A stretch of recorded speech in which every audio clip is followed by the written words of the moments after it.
Hare Krishna. My name is Kaustubh. I'm 14-year old. Today I'm going to tell a story from Mahabharatam. After Pandavas were deceived by Kauravas in dice game, they were asked to go to forest for 12 years. When Pandavas were in the way to their forest, many people from Hastinapuram accompanied them. Yudhishthira was worried how was he able to feed them. So he asked those people to go back. But majority of the people went back, but some people still were accompanying him. He was still worried how will be he able to feed Vaishnavas with only fruits and leaves. The Guru of Pandavas, Daumya, gave a suggestion to meet Lord Surya. When Yudhishthira prayed to Lord Surya arrived in front of Yudhishthira and gave a boon called Akshaya Patra. The speciality of Akshaya Patra is when Draupadi prepares any food in Akshaya Patra, it will be sufficient to as number of people as possible.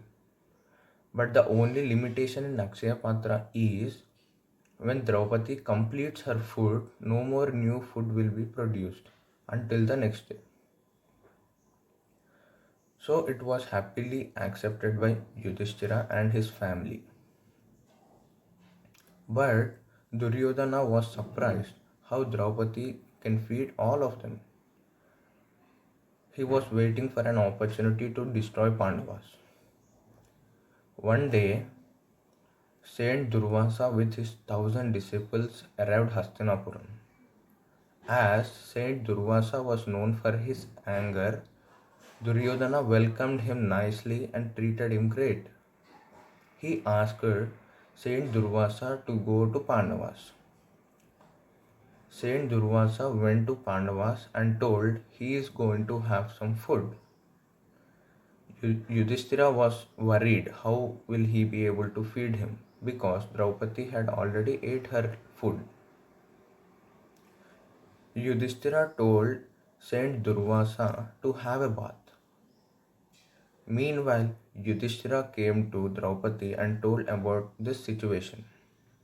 Draupadi was also worried. She prayed Sri Krishna. When he arrived in front of Draupadi, he also asked for some food. Draupadi was still tensed. She told she is left with nothing. Then he asked her to give any food which is left.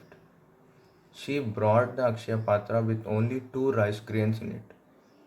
Then he ate one of the rice grain and told it was satisfying food given by his sister.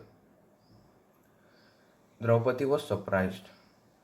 Then he called Sahadev and told him to call Saint Durvasa with his 1,000 disciples to have food. When Sahadev went to river, he got to know that they all gone away. They all went because Saint Durvasa felt his stomach was fully filled with food. So Sahadev brought this information to Yudhishthira. Yudhishthira was surprised. Then he asked Sri Krishna that how is this possible? Why didn't he come to have a dinner? Then he told his stomach was fully filled with food and he is no more going to have food in your house. Then Yudhishthira and Draupadi felt happy. They understood that this is only because of Sri Krishna. So the moral of the story is when we satisfy the God, every living being in this earth will be satisfied. Hare Krishna. Thank you.